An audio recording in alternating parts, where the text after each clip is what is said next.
Everyone sit down. This isn't a request, my mother said, her voice cutting through the tension in the room. Leather portfolios clutched in her hands. She started handing them out one by one, her eyes briefly lingering on me. Quentin went first. His jaw dropped as he scanned the documents. "You're giving me the whole company?" he whispered, almost in disbelief. Charlotte's gasp came next. "The mansion? But this has been in the family forever," she said, her husband beside her nodding silently. Luke, always the joker, just stared, 3 luxury cars listed under his name. "Wait, the vintage Mustang too? You actually restored that," he said, finally breaking into a nervous laugh. Then it was my turn.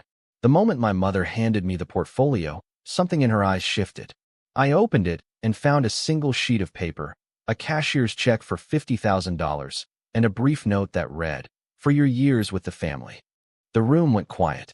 The clock in the hallway ticked louder than I ever remembered, marking every second of disbelief and betrayal. I read the note over and over, convinced I must have missed something. I rifled through the portfolio, hoping for more pages, a proper explanation, anything that would make sense of this. I don't understand," I said, my voice sounding alien even to me. "Is there another portfolio? Did someone make a mistake at the lawyer's office?" Eleanor's face shifted, revealing an expression I had never seen in all my 32 years calling her mom. I had watched her host charity galas, lead garden club meetings, navigate every social event with flawless grace, and never had I seen her like this, cold, precise, clinical, like she was delivering a verdict. "Nathan," she said, and the way she said my name was stripped of warmth, deliberate and measured. "There's something we should have told you long ago, something we believed would be kinder to keep from you. But now, given the circumstances, you need to know the truth." Quentin had set his portfolio aside. Charlotte's hand rested nervously on Andrew's arm. Luke slumped in his chair as if trying to disappear. "You were adopted when you were 3 months old," Eleanor continued, each word deliberate, steady, unflinching. "Your birth mother was a teenager who couldn't care for you. We brought you into our family through a private adoption agency. You've had everything our biological children have had. Top schools, opportunities, the same advantages.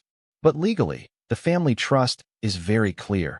Only blood relatives may inherit the family assets." The grandfather clock in the hallway chimed 3 times, each gong hammering through the room like a verdict, marking the exact moment my world collapsed. I had believed I belonged to the perfect American dream family. Growing up in the Hartwell household meant private schools where teachers knew every student's name, country club memberships that opened doors, and Sunday dinners around a 12-seat table laughing about Quentin's latest deals or Charlotte's charitable events. I was Nathan Hartwell, the middle child who had chosen to become a veterinarian rather than join the family pharmaceutical business. Everyone had said I was courageous for following my own path. My clinic in downtown Milwaukee was thriving. In 6 years, I had grown it from a single room to a full-service animal hospital and just hired my 10th employee. On busy days, we saw 40 patients, sometimes more during emergencies. The local paper ran a feature titled "The Vet Who Never Says No," because I treated animals regardless of the owner's financial situation. My office manager, Elaine, often shook her head at my relentless empathy, but smiled warmly when she said, "You're too good for this world, Dr. Hartwell," as I stayed late to monitor recovering rescue dogs or came in on Sundays to check surgical patients. "Your parents raised you right." Those words would later echo bitterly in my mind. At the time, I wore the Hartwell name with quiet pride. Not the flashy pride Quentin flaunted during multi-million-dollar deals, but the steady satisfaction of helping creatures who couldn't help themselves, while still being part of something enduring. My girlfriend, Melanie, understood me. She taught kindergarten in a tough neighborhood, choosing the place she was needed most over a prestigious private school that had offered her a job. We met 2 years earlier at a charity event Eleanor had organized. Melanie was there representing her school, trying to raise funds for new playground equipment, while I attended because Eleanor expected all her children to present a united Hartwell front. "You're not like the rest of them," Melanie said on our first proper date, after we'd escaped the stifling charity gala to grab burgers at a greasy little diner. "You've got their polish, but none of their pretense. We've been talking about the future lately, seriously. Marriage, kids," she wanted 3. I'd grown up with siblings and couldn't imagine raising an only child. We'd even driven through neighborhoods imagining which house would hold a swing set, which room would be the nursery. Simple, real dreams, dreams that felt like ours.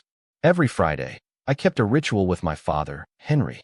Lunch at his private club, the same table overlooking the golf course, the same waiter for decades. Henry always ordered his grilled salmon. I stuck with a club sandwich, and we talked about everything except the family business.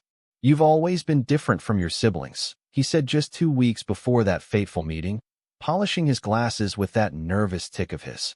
"More compassionate, more genuine. That's what makes you special."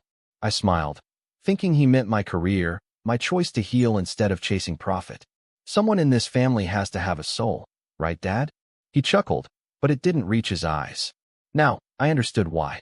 Eleanor ran our household like a CEO.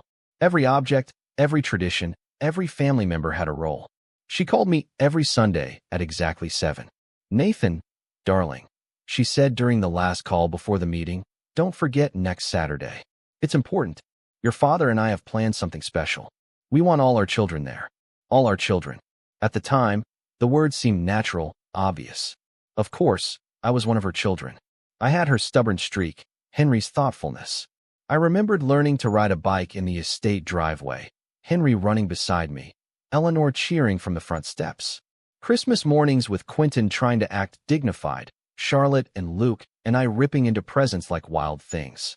Feeling safe, loved, belonging. How wrong I had been. March 15th was the day, now burned into my memory. We gathered in the mahogany-paneled study of the estate, the same room where Henry taught me chess at 7, where I hid behind the leather sofa during thunderstorms, where every family Christmas photo for 30 years had been taken. Quentin flew in from New York on his company jet, looking every inch the executive in a $3,000 suit. Charlotte drove from Chicago with Andrew, flawless despite the drive.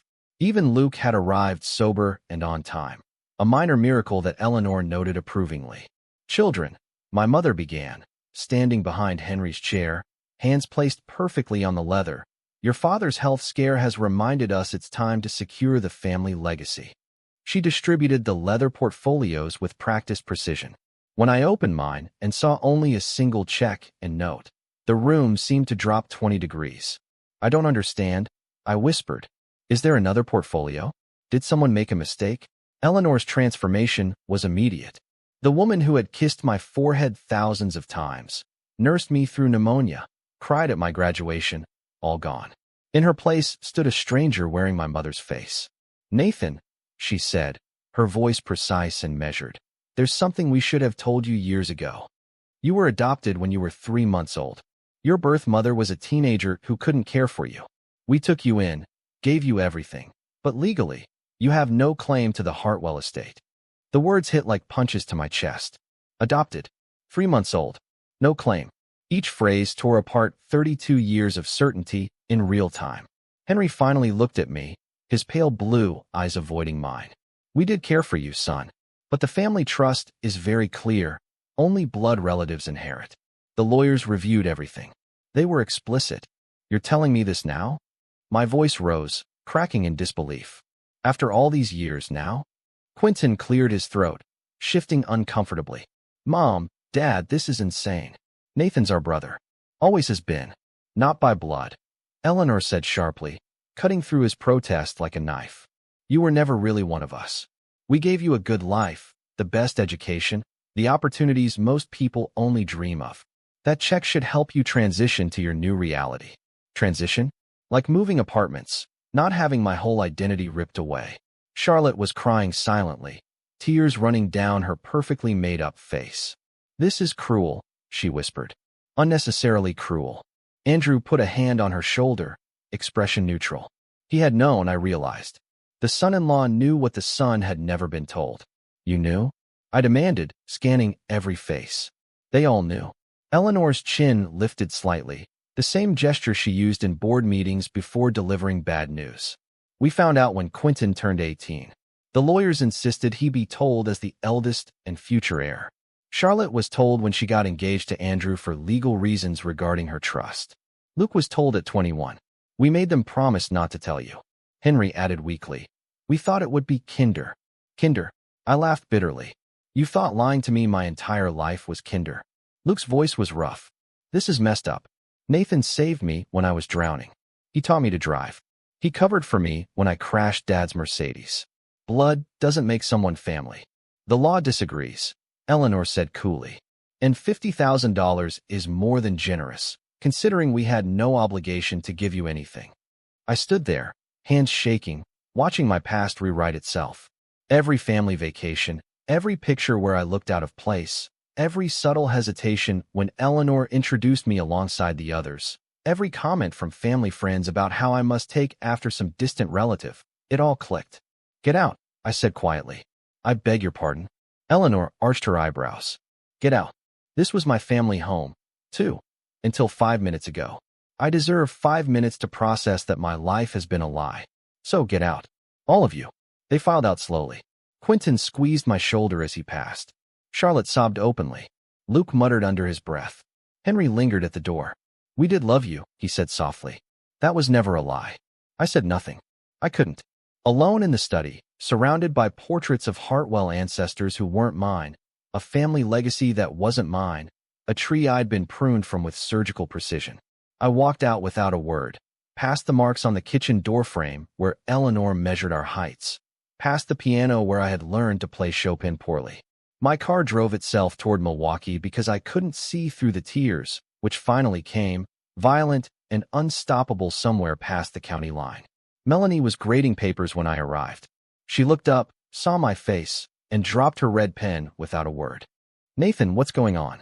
Is it your dad? Did something happen to Henry? They're not my parents, I said, the words feeling strange and foreign. I'm adopted. They've known all along. My siblings knew for years. Everyone knew except me. Melanie held me that night as I cried like my soul was being ripped out, raw, hollow, and endless. You're still you. She whispered into my hair as we lay tangled on our bed. You're still the man who saves animals, volunteers at the shelter every Saturday, and makes me laugh every morning. That's all you. They didn't give you that. But who am I? I asked the ceiling at 3 a.m. If I'm not Nathan Hartwell, then who am I? You're the man I love, Melanie said firmly. Everything else is just details. By morning, grief had morphed into rage. It hit while I was making coffee, eyes fixed on my veterinary school diploma. Nathan Hartwell, Doctor of Veterinary Medicine.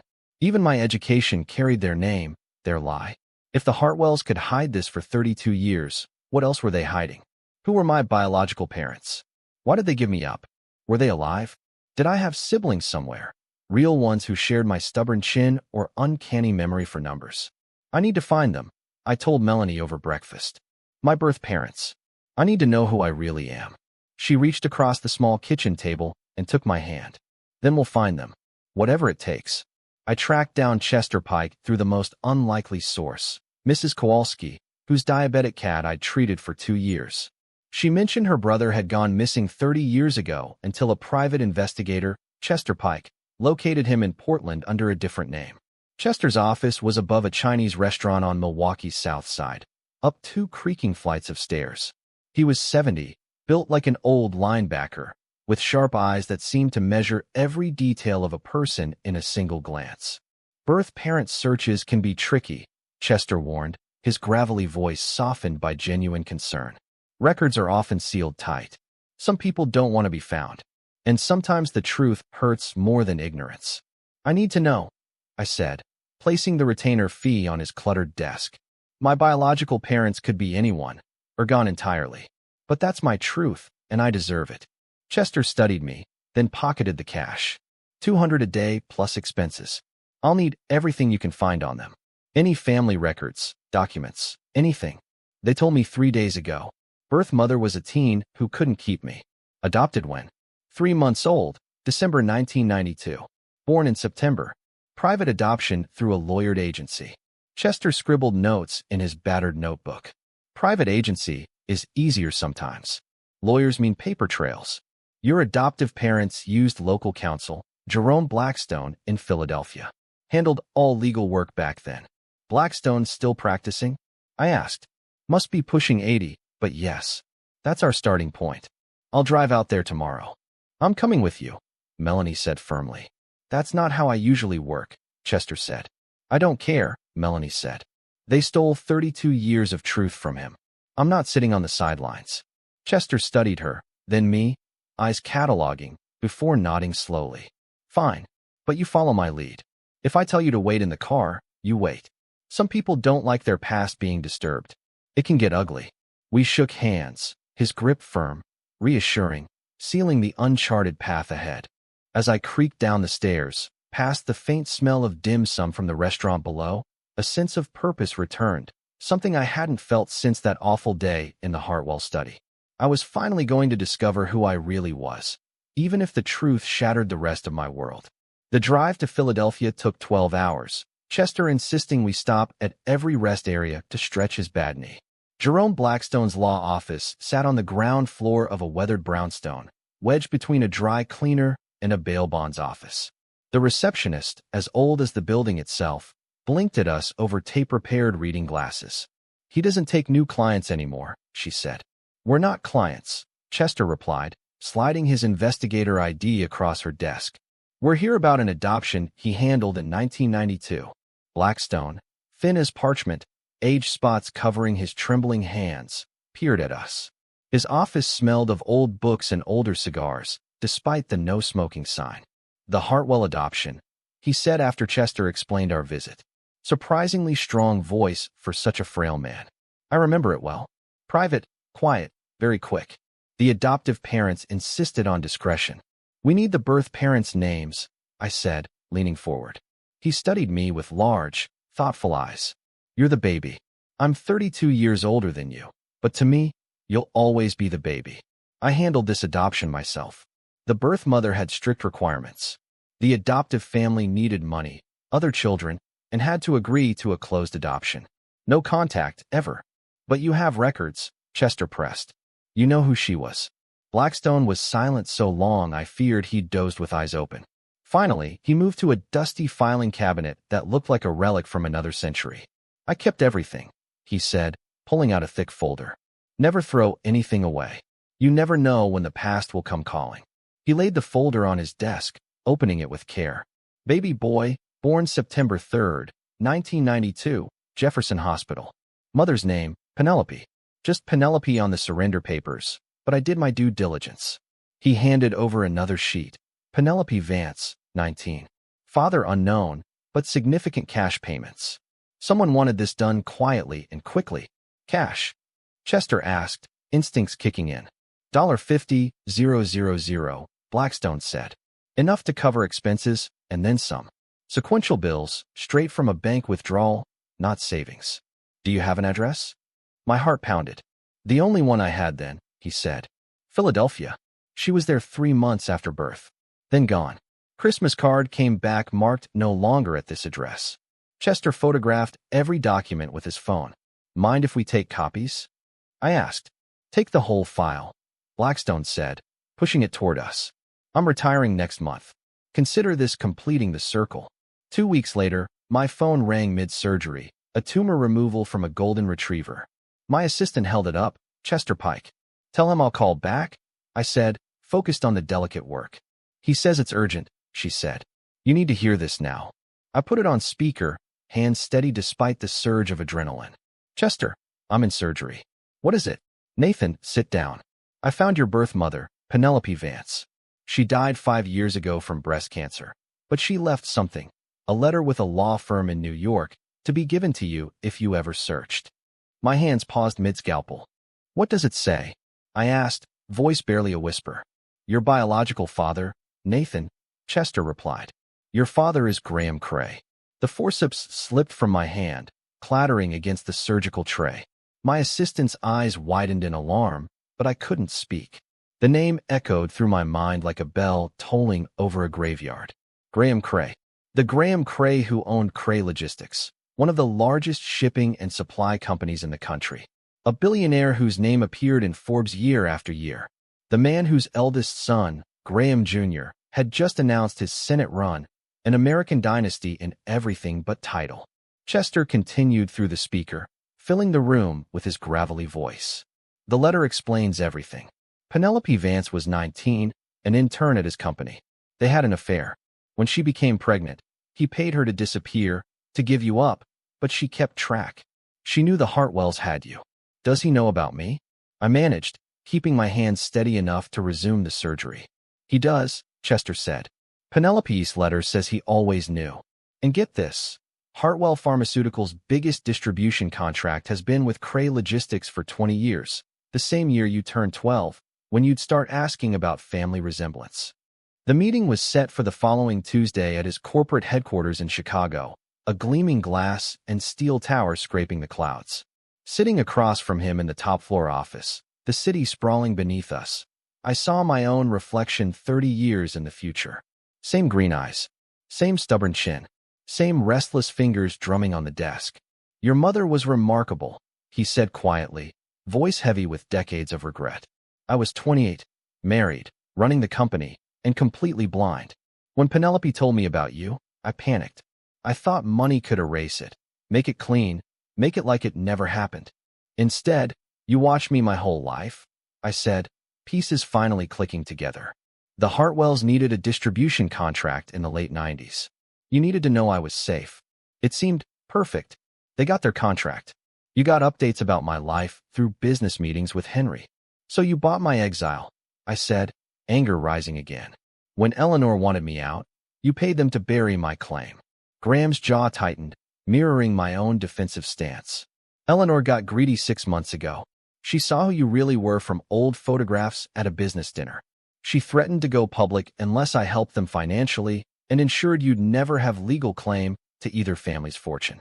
She intended to destroy my son's political career, our reputation, everything we'd built. So you chose them over me? I asked, voice trembling. No, Graham said firmly, rising and walking to the window. I chose to protect my family, including you. Your veterinary practice. You ever wonder who that anonymous angel investor was? That scholarship to vet school, the perfect clinic building below market rent, the benefactor paying for animals whose owners couldn't? That was me. My world tilted. Every stroke of luck, every opportunity I'd thought I earned. It had been him, silently guiding from the shadows. I don't need your protection anymore, I said, standing to face him fully for the first time. But I won't be anyone's secret. Your other children deserve to know they have a brother. Your wife deserves the truth. Graham looked older in that moment, a decade's weight pressing down on him. Your brother's political career, our family's reputation, that scandal would ruin everything. I understand. 32 years of lies. You won't spend another day hiding. We reached a compromise neither of us expected. I wouldn't go public, but he would acknowledge me privately to his family. His wife, Rebecca, had suspected something all along. I always wondered about the veterinary charity donations, she said when we met a week later. Graham doesn't even like dogs, but suddenly he's funding animal hospitals all over the Midwest. My half-siblings reacted differently. Graham Jr. was furious at first, then curious, and eventually protective. If this gets out, we control the story, he said, already thinking like the politician he was becoming. Long-lost brother reunited with family. American Dream headline. The twins, Sarah and Samuel, both 25, were delighted. We always wanted an older brother, Sarah said. Graham Jr. doesn't count. He's too boring. The youngest, Catherine, just 21, hugged me tightly. So, does this mean you can teach me how to drive? Everyone else in this family is terrible at it. As for the Hartwells, their company went bankrupt 6 months later when Cray Logistics withdrew their contracts. Eleanor called once, crying. You ruined us, she said. You ruined us first, I replied. You had 32 years to tell me the truth. You chose greed instead. Quentin, Charlotte, and Luke reached out separately over time. We're rebuilding slowly, Quentin said. They're still my siblings in every way that matters, even if Eleanor's bitterness tried to destroy that. Luke moved in with me, getting sober, working at my clinic, learning that family isn't about blood, money, or trust fund names. The real gift came when I met Graham's mother, Eleanor Cray, my grandmother. She was 93, sharp as a scalpel. I always wanted another grandson, she said, patting my hand like birch bark. Especially one who saves animals instead of shipping boxes. You get your kindness from Penelope. I met her once, you know, before you were born. She had the gentlest soul, just like you. My practice thrives. Melanie and I married last spring in a small ceremony. Chester Pike was my best man, and all my siblings, both sets, attended. Graham walked me down the aisle, a reversal that brought him to tears. The Hartwells weren't invited, but I heard Eleanor watching from across the street, rain soaking her like a ghost of the mother she never truly was. Standing there, surrounded by my real family, the one I chose and the one I found, I realized something profound. The Hartwells were right about one thing. I was never meant to be one of them. I was meant for something different, something better, something true. Blood in your veins doesn't make you family. Love in your heart does. Sometimes losing everything you thought you were is the only way to discover who you really are. The $50,000 check from the Hartwells? I framed it. Never cashed it. It hangs in my office next to a photo of me at 3 months old, under a plaque that reads, "The price of truth is always worth more than the cost of lies." My name is Nathan Cray. I legally changed it last month. Not for Graham's fortune, but for my truth. The Hartwells sent a cease and desist about using their name anyway, which my half-brother's law firm gleefully responded to with a photo of my new license. If you've made it this far, you know family isn't about DNA, inheritance, or names. It's about who shows up when your world falls apart, who helps you rebuild stronger and more honestly. Thank you for listening. If this resonates, if you've ever felt like you didn't belong, your real family is out there, waiting for you to find them. Sometimes it's the people who raised you. Sometimes it's the people you choose. Sometimes it's the ones who share your blood, but always the ones who see you and love you anyway. If you enjoyed this story, like, share, and comment with your own family revelations or moments of truth. Don't forget to subscribe for more stories that show life's biggest surprises often lead to our greatest transformations. Remember, you are more than the lies told about you. You are more than secrets kept from you. You are exactly who you're meant to be. And that's enough. More than enough. Everything.